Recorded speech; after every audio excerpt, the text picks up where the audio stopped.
और जीत की पूरी उम्मीद हर कोई उम्मीदवार लगा। बिल्कुल। लेकिन आपके सामने खड़ी हैं आज, क्या संदेश उनको देना चाहेंगे आप? क्योंकि बीजेपी की तरफ से तो अभी तक नॉमिनेशन कब होगा ये तो पता नहीं, लेकिन आपके सामने जो उम्मीदवार हैं उनको क्या संदेश? देखिए, वो मेरे सामने नहीं है, मैं उनके सामने आई हूँ।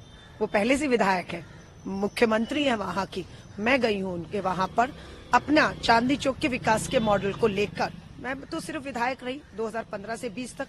मेरे विकास का मॉडल 26 जनवरी की झांकियों में जब निकलती है प्रदर्शनी राजपथ से, तो देश ने देखा है। और यहाँ का विकास जो है, नर्क की हालत आज कालका जी और दिल्ली को हम दिखा रहे हैं कि मुख्यमंत्री की कॉन्स्टिट्यूंसी है। बिल्कुल नामांकन वो भरने गई है और कल 14 जनवरी को मैं खुद नामांकन दाखिल करने जा रही हूँ। आज जब अतिशी जी नामांकन दाखिल करने गई तो मैंने देखा तस्वीरों को कि उनके बहुत बड़े काफिले में लोग भारी जाम में, चौराहों में जो है वो फंस गए और परेशान हो रहे थे। तो मैंने तय किया कि मेरा नामांकन लोगों को परेशान नहीं करेगा। बिल्कुल अपने कार्यालय का कल मैं उद्घाटन करूंगी। उसमें सर्वधर्म के लोग आएंगे, प्रार्थनाएं होंगी, दुआएं होंगी और बिल्कुल हम लोग अरदास करेंगे। सब कुछ करके अपने कार्यालय में मैं सबके आशीर्वाद से, कार्यकर्ताओं के इजाजत से, मैं अकेले एक गाड़ी में अपने वकीलों के साथ अपने नामांकन को दाखिल करने एक गाड़ी के साथ जाऊंगी, ताकि भारी जाम और स्थानीय लोगों को, कालका जी के लोगों को कोई परेशानी ना हो। क्योंकि कालका जी में अभी भी हमने देखा है पार्किंग की व्यवस्था नहीं है। सड़कों तक जो है वो छोटे छोटे चौराहे बहुत आते हैं कालका जी में और भारी जाम लग जाता है। सो बस उनको परेशानी ना हो, इसलिए मैं कल कुछ इस तरीके से नामांकन दाखिल करने जाऊंगी। और एक उदाहरण मुझे लगता है हमें पेश करना चाहिए, जो मेरी कोशिश रहेगी बाकियों के लिए भी। आपकी तरफ होगा बाकी अन्य बड़े नेताओं के लिए भी कि इस तरह जो आप कह रहे हैं बिल्कुल एक गाड़ी से जाएंगे और बड़े बड़े रोड शो ना करके शांति से अपना नॉमिनेशन, क्या ये संदेश भी है? बाकी संदेश होना चाहिए ना। वायु प्रदूषित हो चुकी है, वाहनों की संख्या इतनी बढ़ गई, भारी जाम में लोग फंस के, जरूरी चीजें हैं। एम्बुलेंस, कल मैं प्रचार कर रही थी, मैंने देखा एक एम्बुलेंस भी फंसी थी, हम लोगों ने उसको निकालने में मदद की, वीडियो आपके सामने है।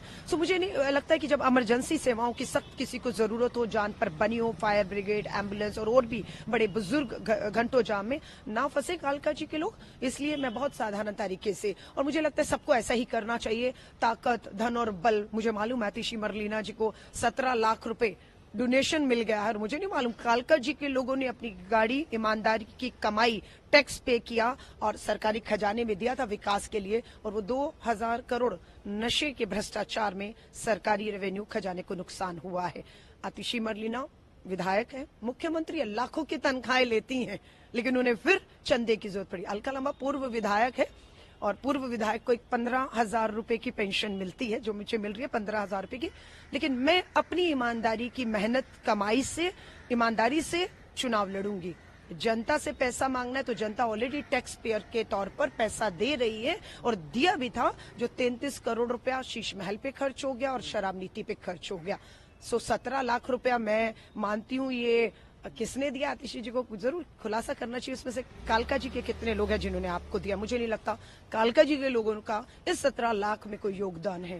मैम, इस चुनाव दिल्ली हाईकोर्ट की तरफ से एक बड़ी टिप्पणी आई, जो सीएजी की तमाम जो रिपोर्ट सरकार पेश नहीं कर पाई, उसको लेकर साफ तौर पर जो बयान आया हाईकोर्ट की तरफ से कि आपकी ईमानदारी पे संदेह है।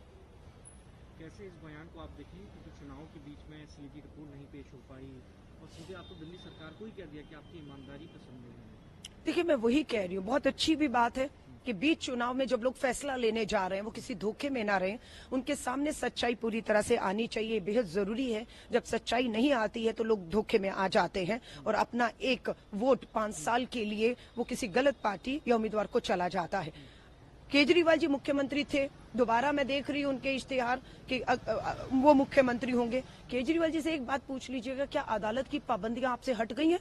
अदालत ने आपके हाथ बांध दिए क्योंकि आपकी कलम जो है वो भ्रष्टाचार, शराब नीति, फंड जारी करना अपने शीश महल के लिए 33 करोड़ उस पे चला। इसलिए आपकी कलम, ये सच है, अदालत ने छीन लिया, आपके हाथ बांध दिए। आप कोई सरकारी बैठक नहीं बुला सकते, आप कोई फैसले नहीं ले सकते, इसलिए आपको पद से इस्तीफा देना पड़ा और आप अगले मुख्यमंत्री नहीं हो रहे हैं। क्यों आप विधायक नहीं बन रहे? संदीप दीक्षित जी आपको मुद्दों पर, और अभी तो एक और वीडियो आया जिसमें महिला कह रही है अरविंद केजरीवाल जी आपने क्या किया, और वो माफी चाहूंगी खांसते हुए, हर चीज का जवाब खांसी का एक बहाना लेकर खांसते हुए आगे निकल गए और वो महिला बता रही है कि नई दिल्ली में जो काम किया है वो कांग्रेस ने किया, शीला दीक्षित जी